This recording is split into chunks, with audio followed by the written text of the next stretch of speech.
Alright guys, TacticalRab back again today. Hope you all doing well and enjoying your day so far, and I cannot get a prediction right to save my life. What a day of Call of Duty action once again here at the Major. Very surprising results, some quick 3-0s, some 3-1s, some 3-2s as well. Recording this before the final matchup of the night, so by the time you see this, I'll be tucked away in bed. But the series we are going to go through have plenty of storylines regardless. Intrigued to hear your thoughts in the comment section below. Like if you guys enjoyed the video, subscribe if you are new as always, I'd greatly appreciate it. It really helps out the channel. Thank you very much indeed for doing that. These were the games of the day. Subliners Empire, OpTic versus Ultra, of course, in the winner's side, and these matches were, well, very surprising indeed from my perspective. Game number one was Dallas Empire, of course, versus the Subliners. What a crazy series this was, to be honest. I thought that, okay, Moscow Hardpoint, this seems like a map that should favour the Dallas Empire. They've been pretty good on it for a while, so I thought, okay, Dallas might come up and win this map. They do indeed, they go up 1-0. But the expectation has certainly been coming into this series, at least from my perspective, that, okay, New York will find a way to get this series to a Game 5, and then they will close outright, because the Search and Destroy on the side of the Empire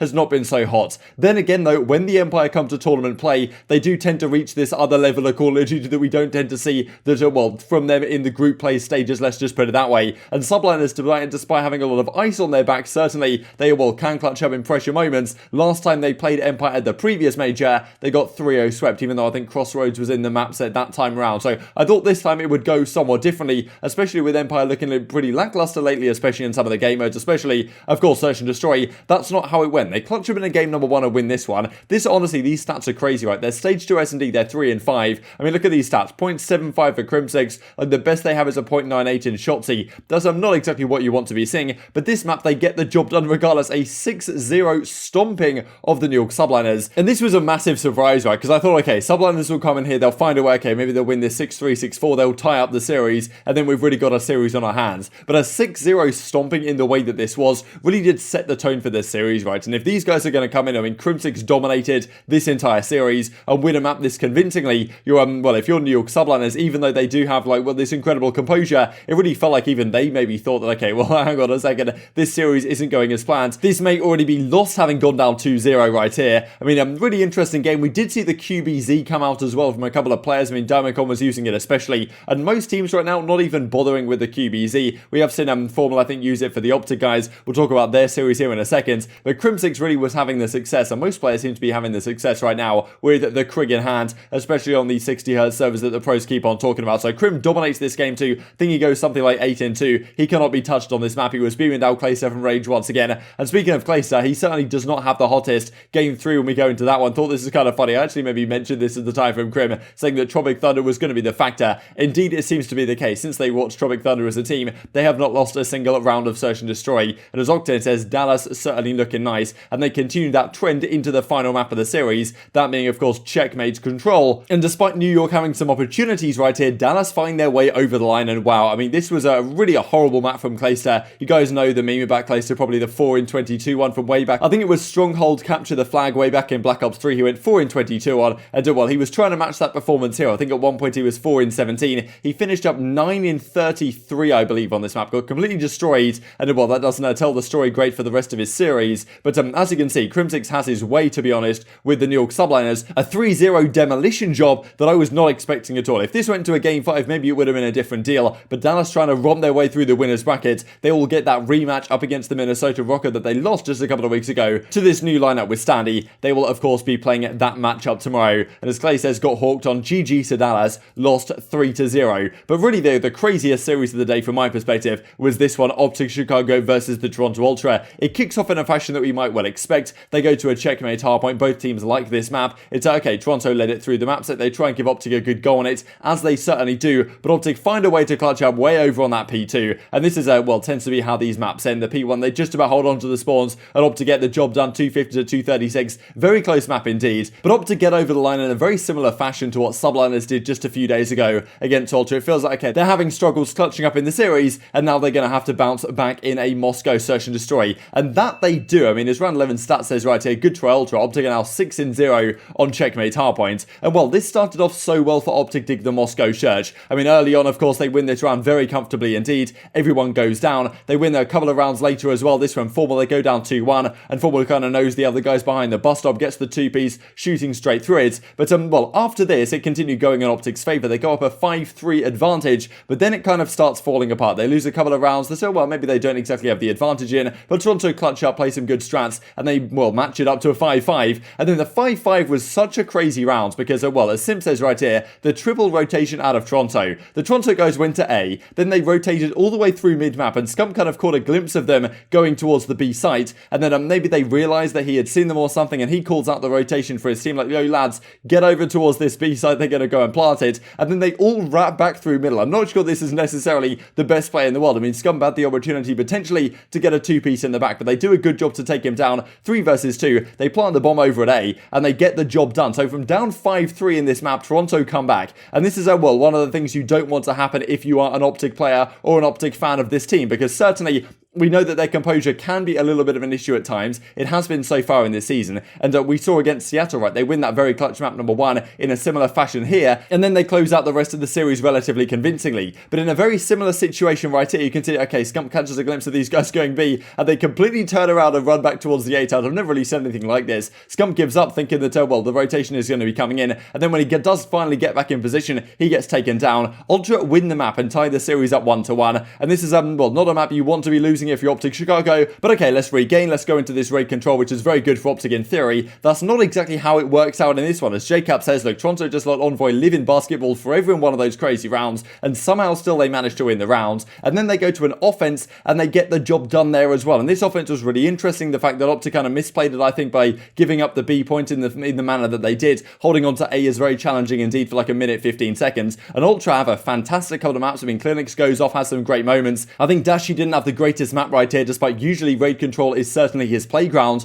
and Ultra take it 3-1 in the control, and OpTic have to bounce back in pretty significant fashion here in the map number 4, and that's not how it goes, because as Miles says, now look, OpTic maybe have struggled to pull a series back so far this season. Have they still got the magic from that Dallas series? They were in a similar fashion right there. Okay, they're down 2-1, that's not something where OpTic typically find themselves, but okay, you know, they can find their way back in this series, certainly on a raid hardpoint. But well, Inside starts off in his treehouse right here over at the tree, gets a nice two-piece over here, but OpTic bounce back in this map very nicely indeed. They get a fantastic rotation over towards Garage, they lock that down for the entire 60 seconds, and you really feel like, okay, they're going to find a way to close out this game. Let's go to a game 5, whatever it would have been, and yeah, they may well be clutching up on that one as well, given they did the same thing against the Dallas Empire just a couple of days ago. But it doesn't happen. Ultra do such a great job at locking down basketball. The coordination didn't seem quite there in the pushes from OpTic, and well, they end up taking the map in remarkable fashion towards the end. I mean, upset city right here, say the CDL. They're down a little bit over towards this first hill. OpTic also had control of this first hill initially, and pretty much 3 games in a row here from OpTic. Outside of the first one where they did kind of clutch up, the other 3 maps, the Search and Destroy, the Control, and the final hardpoint,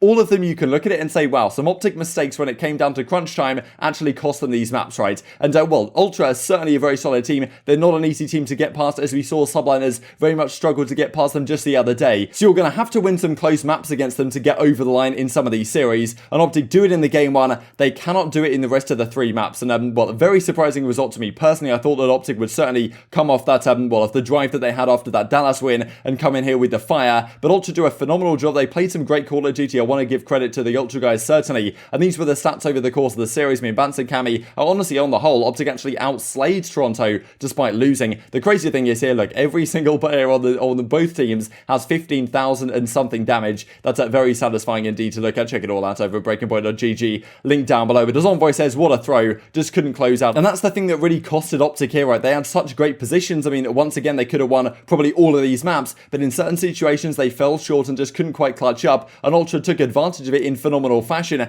to, well, take the series and move on to play Atlanta FaZe. That is not the start that OpTic wanted to this major. They wanted to, okay, win this series pretty comfortably, get in there against Atlanta FaZe, give them a good run for their money, if not win that series, and then move on throughout the winners bracket of the tournament. Going down to losers is not going to be easy by any means. We'll look at what the bracket looks like here in just a second. As Dashy says, GG to Ultra, we lost 3-1. Got to make a losers run now. It's not going to be easy to do so with the caliber of the teams that are also already down in that losers bracket. As Scump says, just scam, like, you know, threw away some of those maps. GG's Toronto, losers run tomorrow. So certainly still possible. These guys have done it before. I'm not sure they've ever made a losers bracket run this long though to actually win a tournament. But we do know that coming from the loser side doesn't really give you too much of a disadvantage nowadays, given well, supposedly they don't get a 1-0 advantage to the team that comes from winners in the grand finals. So it is probably more doable nowadays, but getting through all the teams that are going to be down there in the gauntlet is not an easy situation for them to find themselves in, and they will continue their run tomorrow. I mean, as Octane says right here, this is a pretty funny reply, actually. You know, some of the replies going on here. 2 words, not good enough. Of course, that being 3 words. Entertaining stuff on the timeline. But as OpTic updates say, they play the winner of Seattle or Florida. As I'm recording this video, I'm not sure exactly who that is going to be, but I'm sure you guys know already by now. So that's their game for tomorrow. And the final series of the day also wanted to mention this, because this was another banger. Royal Ravens versus Los Angeles Thieves. Could Thieves continue their great form they showed yesterday up against the Paris Legion, the other European team in the CDL being the Royal Ravens? They do manage to do so in pretty incredible fashion, because in game number 1, Royal Ravens came up with the Fire on Apocalypse hardpoint. Shawnee goes 30 and 18. They dominate this map, move up 1-0 in the series. Then in the game 2, Ravens dominate the Miami Search and Destroy. It feels like, okay, wow, like yesterday we saw Los Angeles Thieves just completely crush Paris Legion on the raid search, but now, okay, maybe there's strategies on a map like maybe a more disciplined map like Miami, where you have to have some set strats in a sense, rather than just kind of running around and being free-flowing as you kind of can do on raids. Okay, maybe it's coming back to bite them here, and Ravens take this in a 6-2 fashion, relatively comfortable indeed.